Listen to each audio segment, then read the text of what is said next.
নমস্কার বন্ধুরা, অর্পিতা রেসিপিতে তোমাদের সবাইকে ওয়েলকাম। আজকে আমি তোমাদের দেখাবো খুব কম সময়ে কিভাবে এগ টেবিল তোমরা ঘরেই বানিয়ে নিতে পারবে।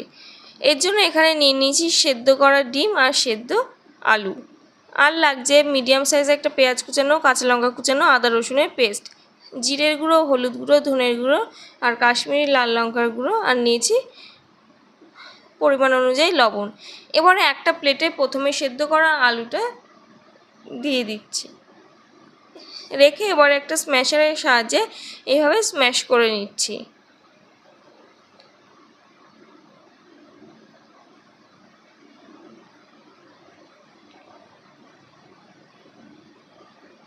দেখো বন্ধুরা, স্ম্যাশ করা হয়ে গেছে। এবারে দিয়ে দিলাম গুঁড়ো মশলাগুলো এক এক।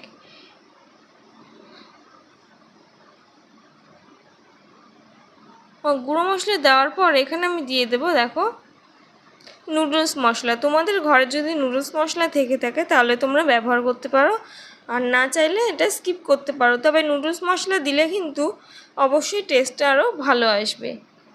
আর বাড়িতে গেস্ট আসলে কিন্তু এরকম খুব সহজেই তোমরা এগ টেবিল বানিয়ে তাক লাগিয়ে দিতে পারো।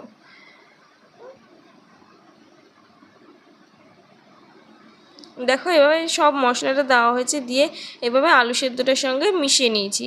আর এইদিকে একটা প্যান বসিয়ে প্যানে তেল দিয়ে দিয়েছি। তেল দিয়ে এর মধ্যে দিয়ে দিলাম প্রথমে পেঁয়াজ কুচানো। এখানে পেঁয়াজটা একটু ভেজে নেব, হালকা কালার চেঞ্জ হয়ে আসা অবধি। আর একটু দেখবে নরমও হয়ে যাবে, সেইটুকুই, বেশি ভাজতে লাগবে না পেঁয়াজটা। এই যে দেখো বন্ধুরা, পেঁয়াজের কালারটা চেঞ্জ হয়ে গেছে। এবারে দিয়ে দিলাম কাঁচা লঙ্কা কুচানো। কাঁচা লঙ্কা কুচানোটা দিয়ে একটু ভালো করে ভেজে নিচ্ছি কয়েক সেকেন্ড। ভেজে নেওয়া হয়ে গেলে এবারে এর মধ্যে দিয়ে দেব আদা রসুনের পেস্টটা।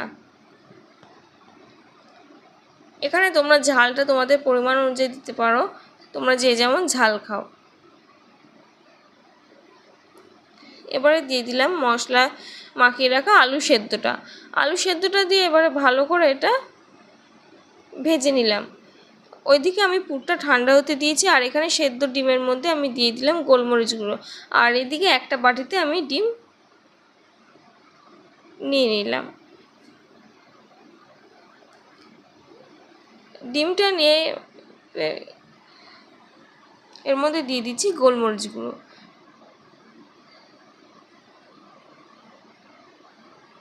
গোলমরিচ গুঁড়ো আর লবণ একসঙ্গে দিয়ে তোমরা কিন্তু ডিমটা ভালো করে ফেটিয়ে নিতে হবে।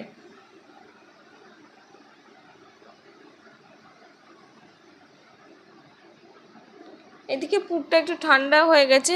এইভাবে দেখো সেদ্ধ ডিম নিয়ে হাতের সাহায্যে এবারে আলু সেদ্ধটা পুরো চারপাশ দিয়ে ডিমটা পুরো ঢেকে দিতে হবে।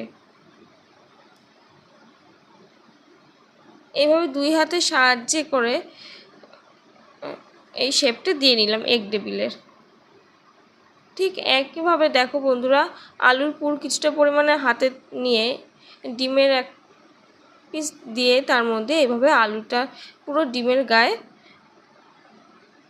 মধ্যে দিয়ে পুরো ঢেকে দিতে হবে। তোমরা বুঝতেই পারছো আশা করি আমি কিভাবে শেপটা দিয়েছি। এখানে খুব সহজ একটা শেপ, আর বানাতেও কিন্তু বেশি ঝামেলা লাগে না। দেখো একে একে আমাদের এগ টেবিলের শেপ দেওয়া হয়ে গেছে। এবারে ডিমের এই ব্যাটারটার মধ্যে দিয়ে দিয়েছিলাম অল্প পরিমাণে লবণ। লবণ দিয়ে এবারে ব্রেড ক্রাম্বসের মধ্যে এটা কোট করে নিচ্ছি।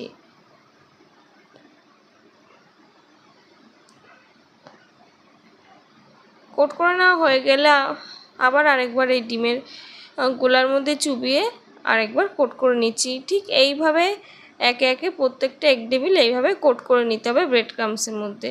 এখানে আমি ডবল কোট করেছি, তোমরা চাইলে সিঙ্গেল কোট করতে পারো, তবে ডবল কোট করলে কিন্তু ঠিক দোকানের মতনই ক্রিস্পি খেতে হবে।